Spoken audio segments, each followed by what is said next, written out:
السلام عليكم. تعالوا نعمل بسكوت مالح من روائع الكيتو دايت. عايزة اقول لكم بسكوت الشتاء المالح زي ما عملنا بقية الوصفات.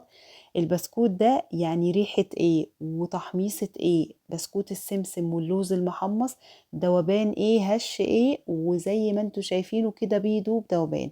حاجة ولا اروع، فاخرة وغنية. ومن الاخر انا عندي كاسين زي ما انتوا شايفين، كاس من 3/4 كوب من دقيق السمسم المحمص، و3/4 كوب من دقيق اللوز المحمص. بالنسبة لدقيق السمسم بحمص السمسم كده على مقلاية غير لاصقة لحد ما ياخد لون بدون أي مادة دهنية ولا حاجة، وبعدين بطحنه في مطحنة القهوة أو التوابل. بالنسبة لدقيق اللوز هقول لكم عليه واحنا بنعمل بقية المقادير.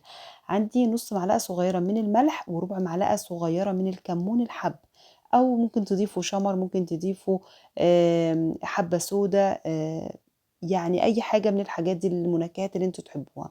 معلقه صغيره ممتلئه من البيكنج باودر، ربع معلقه صغيره من الدانسنجم او من الصمغ العربي، او استغنوا عنهم خالص لو مش موجودين. بقلب المكونات الجافه بتاعتنا كويس قوي. تمام. وعايزه اقول لكم بالنسبه للوز، برضو اللوز جبت ميه سخنه او ميه مغليه، نقعتهم فيه شويه من اللوز.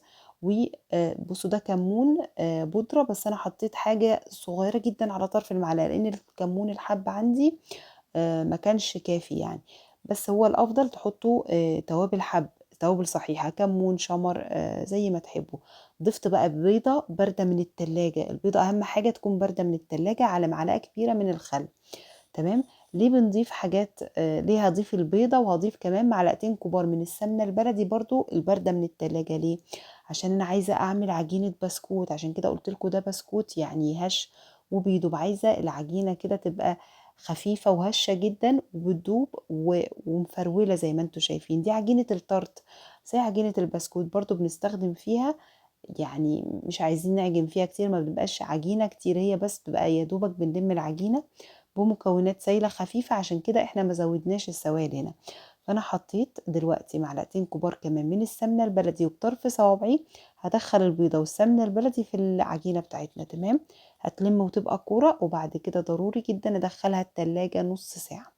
دي من اهم الملاحظات. يبقى البيضة والسمنة بتاعتكم سمنة بلدي، عشان نعمل حاجة كده زي المنين الفاخر، زي القراقيش اللي بالسمنة البلدي، حاجة كده فاخرة يعني. عايزة اقول لكم بس طبعا دي فاخرة اكتر لانها يا جماعة معمولة بس من سمسم محمص. تخيلوا سمسم محمص ولوز محمص، وحاجة يعني بصراحة تحفة جدا. طيب انا بعد ما طلعتها من التلاجة جبت قالب المعمول، لقيته قدامي قلت يلا شكل فيه. وبعدين حطيت من تحت شوية من السمسم المحمص، وبرده من فوق كده اللي هو المعمول بتاعنا او البسكوت المالح بتاعنا.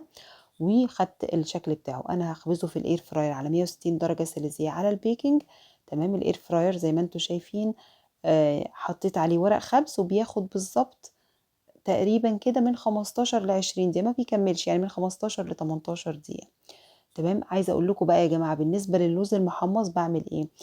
بصوا يا جماعة شكله عامل ازاي، التشققات اللي هي فيه دي هي اللي مخليه بسكوت.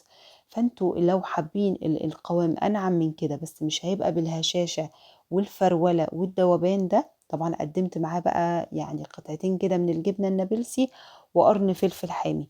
فتقدروا تضيفوا كمان بيضة، انا حطيت بيضة كبيرة، فلو انتوا البيضة عندكم صغير اوريدي فهتحطوا بيضتين صغيرين.